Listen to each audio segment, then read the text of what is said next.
All right, let's go through some more examples of reading the z-table. Let's say I have something that looks like this. So I want to find, I have a negative 0.85 for a z-value and a 1.23, and I want to find this area here. Now I know down the middle, that's my standardized mean, so that's my 0.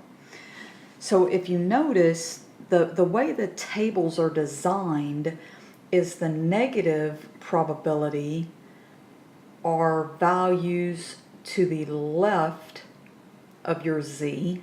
So in other words would be from minus infinity up to there, where your positive values are to the left of z as well, but you're to the right side of the mean. So we can't directly get this area. What we could do though is we could get the area from minus infinity up to that z value, the area from minus infinity up to that z value, and then subtract them. Because what you would be doing, you'd be getting this entire area, all this area, and then subtracting this piece out, which would give you this here. So if we do this, if I look for 1.23, I find 1.2, and then under 0.03, I get 0.8907. So what that means is this entire area is 0.8907.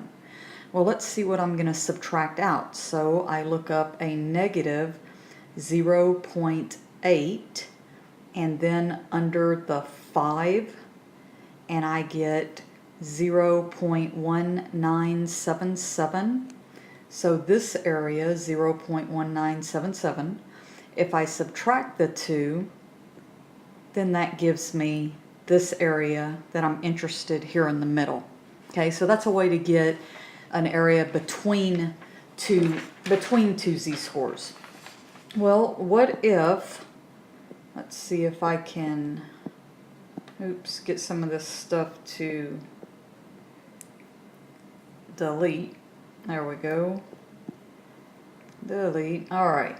What if I wanted something like,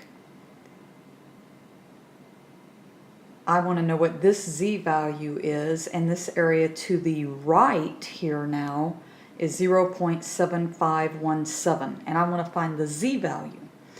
Well, the problem is, again, is these tables are not designed to get the area to the right.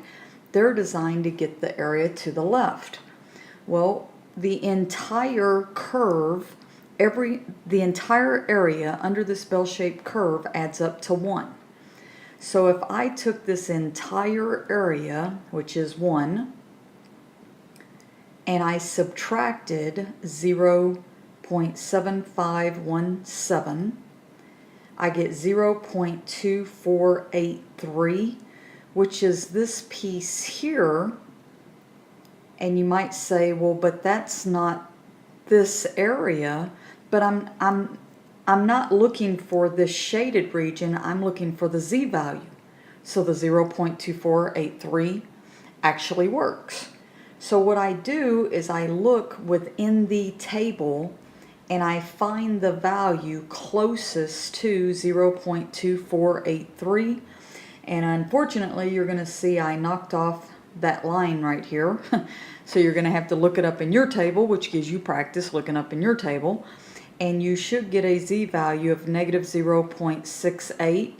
Again, using that logic that I told you, don't forget, would it make sense for this to be negative? Of course it would, because it's to the left of the mean.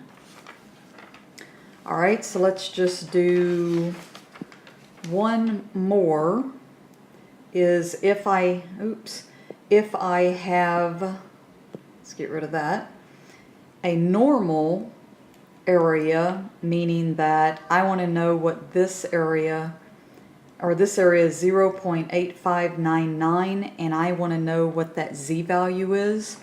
Well, what I do is I look in the table, so this way, this one will actually give you one that we can actually find. And I look for the value closest to 0.8599. I actually see it right here, and sometimes you may not see the exact value, so you find the one closest, but then I read off this Z value of 1.08.